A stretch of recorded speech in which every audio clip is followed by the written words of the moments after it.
Bonjour mes chères étoiles lumineux et lumineuses. J'espère que vous allez tous et toutes bien aujourd'hui.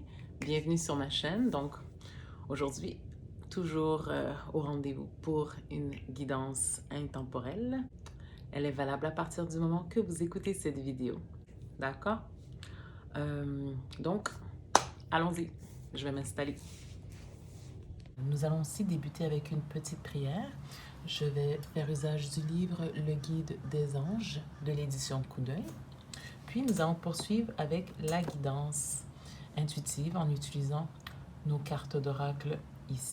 Je vous invite à liker ma chaîne en pressant le bouton sous la vidéo ou encore à vous abonner si ce n'est pas déjà fait. Donc, nous allons débuter avec la prière. Donc, avant de débuter la courte prière, je tiens à rappeler que c'est une prière spirituelle, donc ouverte à vous tous et vous toutes, que vous soyez de différentes croyances, croyants catholiques, que vous soyez de religion musulmane, juive, bouddhiste, hindouiste. Cette prière est ouverte à vous tous et vous toutes, d'accord?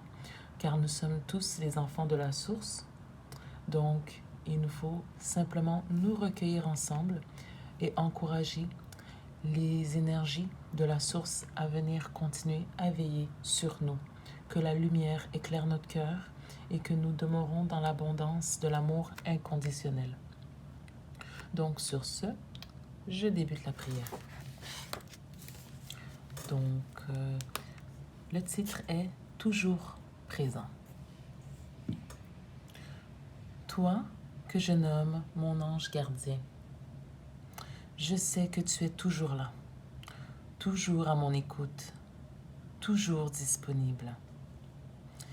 Il m'arrive de vouloir cheminer seul, de t'oublier, de t'écarter de ma route, de foncer, de m'éloigner de toi.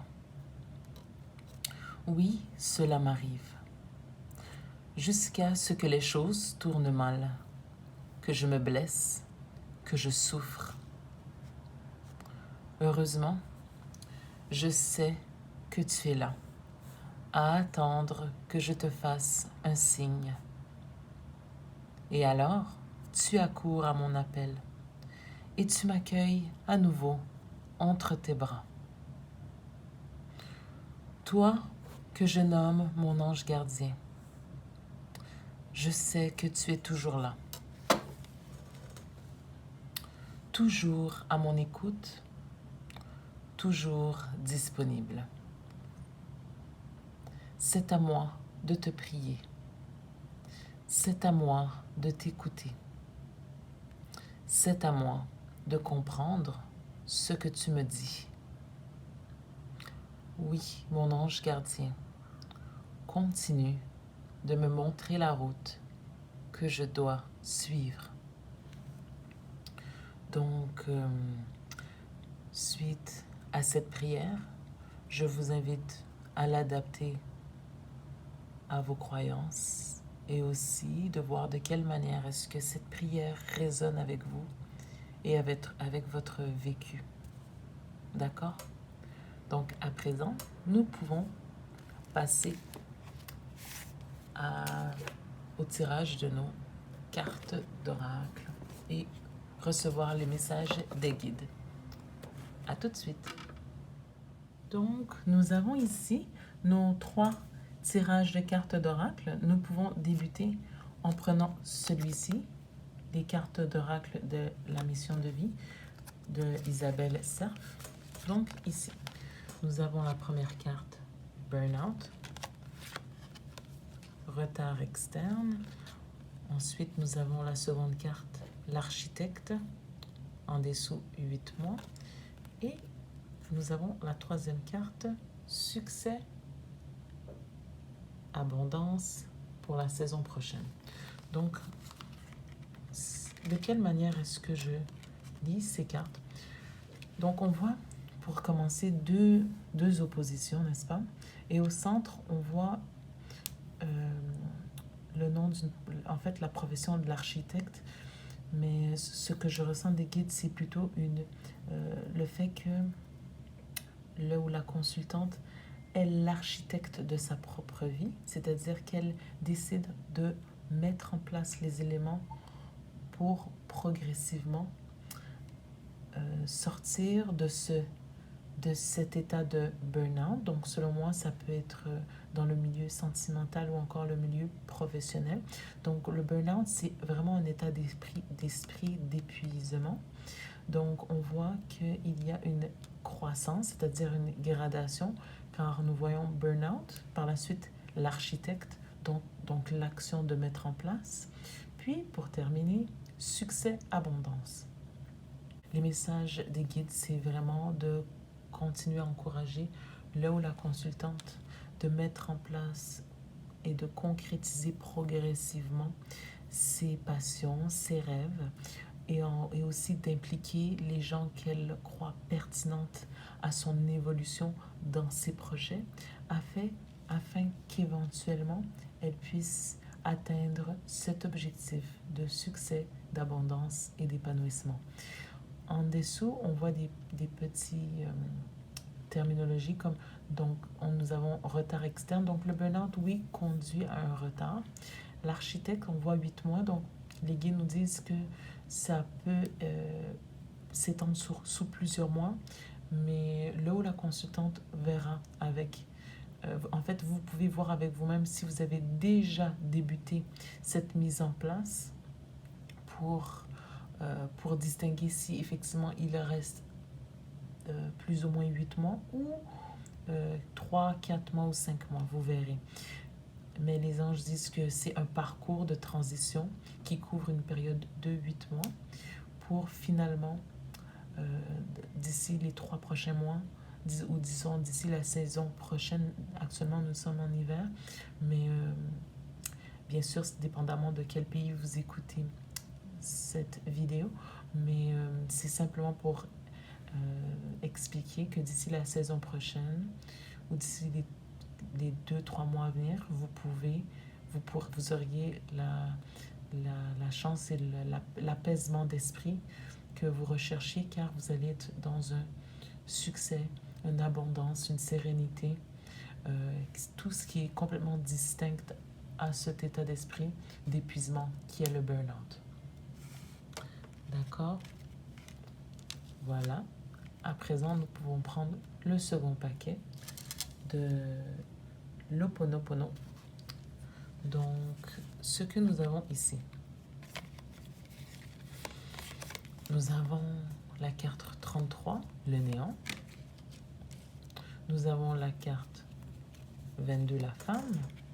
Puis nous avons la carte 54, les voyages. Donc, ce que nous lisons sous cette carte, le néant. Cette affirmation de l'auteur nous dit: le néant. Je nettoie mes mémoires pour permettre à mon moi supérieur de m'inspirer la vie qui me convient. Donc c'est pour aller vers un bonheur ou un épanouissement et de sortir de cet état d'esprit de néant. C'est drôle parce que ça ressemble beaucoup à la carte du burn-out que nous avions de notre second paquet. Donc, poursuivons. Ensuite, nous avons la carte les voyages, qui se lit comme suit. Je nettoie les mémoires qui m'empêchent d'aller vers l'inconnu et je laisse la nouveauté entrer dans ma vie. C'est très intéressant car c'est très similaire à cette carte de transition de l'architecte, n'est-ce pas? Encore un état de gradation. Et pour terminer, nous avons la carte de la femme, la carte 22. Elle se lit comme suit. Je nettoie maintenant les mémoires qui m'empêchent d'accéder... Non, pardon. Je nettoie maintenant les mémoires qui m'empêchent d'accepter la part de féminin qui est en moi. Donc, il faut tout d'abord savoir que vous soyez un homme, que vous soyez une femme, vous avez toute cette part de yin et yang en vous. La part yin qui est la part féminine, la part yang, la part masculine. Donc, pour être dans un état d'esprit paisible et serein, il faut chercher à équilibrer de part et d'autre cette part qui vit en chacun en nous, c'est-à-dire cette part féminine et masculine. Ici, nous voyons que il y a une transition que les guides cherchent à nous amener à comprendre, une transition que ce soit dans le milieu sentimental, professionnel ou relationnel. Donc, une transition qui vous sera très bénéfique. Toutefois, elle sera guidée un petit peu par votre part yin qui est en vous, c'est-à-dire votre part féminine. D'accord? La part yin, c'est la part émotionnelle, la part qui considère l'autre, la part qui encourage à s'exprimer, à véhiculer nos émotions. Et cette part sera mise à l'avant dans cette transition que vous cherchez à faire, de sorte que ça vous ramène votre sérénité et votre paix intérieure. D'accord? Donc voilà pour les messages des guides pour le second tirage, qui est tout à fait une belle continuité par rapport à notre premier tirage qui débutait avec le burn-out, très similaire au néant. Les voyages qui est la transition, n'est-ce pas, un déplacement, comme l'architecte qui est la concrétisation pour la mise en place, pour aller vers un milieu et un espace qui est plus apaisant pour vous, ou vous, la consultante ou le consultant. Puis, pour terminer, nous avons la femme qui est le côté yin, le côté intuitif, le côté émotionnel, que les guides vous encouragent à mettre à l'avant pour atteindre ce succès et cette abondance. Maintenant, nous pouvons prendre le dernier paquet du tirage. C'est le paquet des oracles angéliques. D'accord? Donc, ce que nous avons ici, nous avons l'ange du jeu qui est... Oh, c'est intéressant, c'est encore la carte 33. On voit le numéro en coin de page, qui est l'ange du jeu, la carte 33.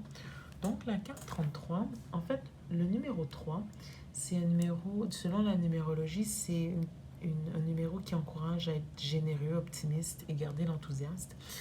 Toutefois, si on additionne les deux numéros, c'est-à-dire le 3 et le 3, donc ça va nous donner le 6 qui encourage la sympathie, l'amitié, la bienveillance et l'humour. Donc, c'est ce que les guides vous encouragent à garder en ce qui a trait à votre état d'esprit, de demeurer dans le jeu afin de rester paisible.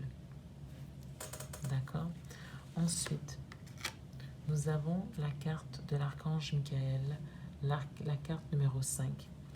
L'archange Michael, c'est vraiment l'archange qui vous protège. Il vous donne la force. Il vous donne aussi l'apaisement d'esprit pour communiquer et véhiculer vos pensées, d'accord, à votre entourage, car elle ouvre de manière raisonnable le chakra de la gorge, d'accord? Le numéro 5, selon la numérologie, est un numéro qui vous encourage à être aventureux, à l'aise au changement, à l'aise aussi avec tout ce qui est varié qui peuvent se présenter à vous, d'accord? Et vous rendre à l'aise dans vos nouvelles expériences, d'accord? Donc voilà pour l'archange Michael numéro 5. Ensuite, nous avons l'ange de la tendresse avec le numéro 17. Donc, le numéro 17 serait aussi... Le numéro 1, tout d'abord, c'est ce qui, selon la numérologie, encourage l'indépendance, la réalisation, l'initiative pour atteindre votre abondance et votre succès.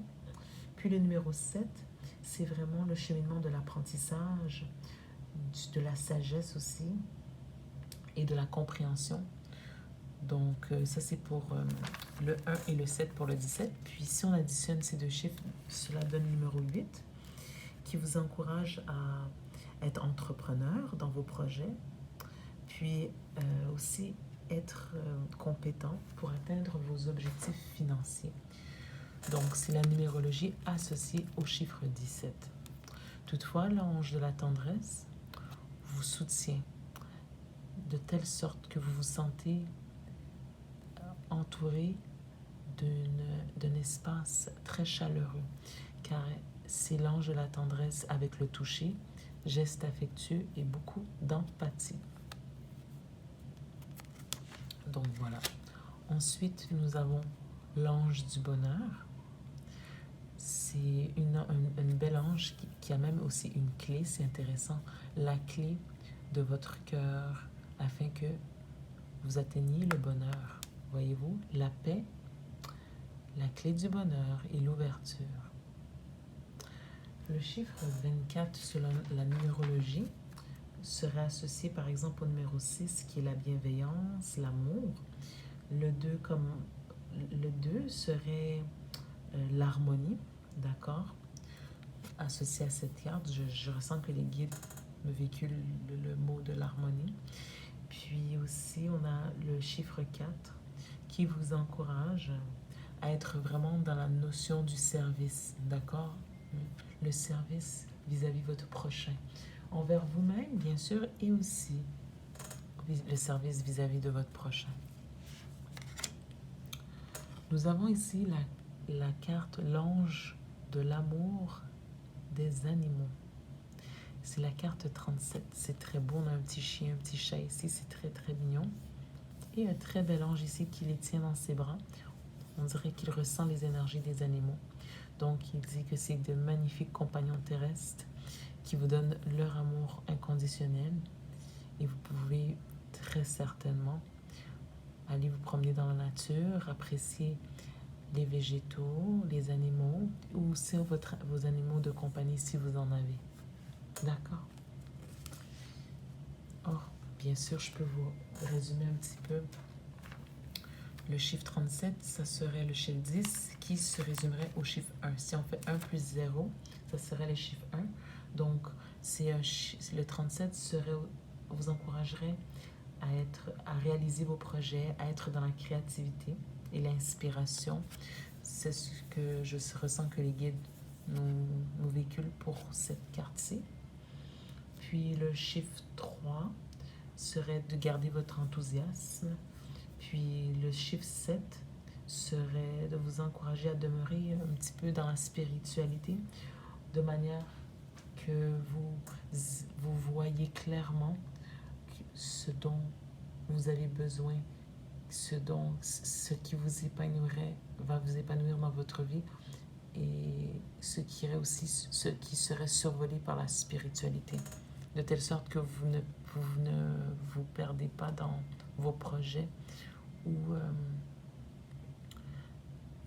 dans des futilités, d'accord? Et pour terminer, nous avons l'ange de la régénération avec le chiffre 16. L'ange de la régénération serait lié à la restauration, le repos, et aussi un ange qui apprécie la nature, car on voit qu'entre ses mains, elle tient un beau cours. En fait, il y a un beau cours d'eau. C'est très, très beau. Puis, le chiffre 16 serait lié au chiffre de la réalisation avec le chiffre 1. Et avec le chiffre 6, ça serait, selon moi, lié à l'amour, à ce que les guides me disent. Puis finalement, le 1 plus le 6 serait le chiffre 7. Donc, ça serait de demeurer, selon moi, en pleine conscience d'un amour inconditionnel et de la compréhension de la notion de l'univers. Ce que l'univers et la source attendent de vous, et aussi votre mission de vie un petit peu à concrétiser dans votre... en fait, en lien avec vos réalisations personnelles. D'accord? Donc voilà tout, mes chères étoiles. J'espère que vous avez apprécié les messages des guides. Donc voilà tout.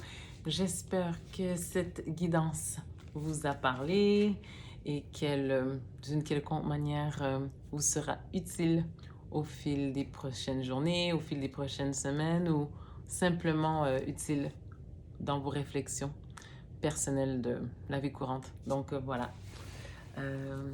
En attendant, je vous souhaite de passer une excellente journée ou une excellente soirée et je vous embrasse fort fort et je vous dis à très bientôt. Au revoir. Bye.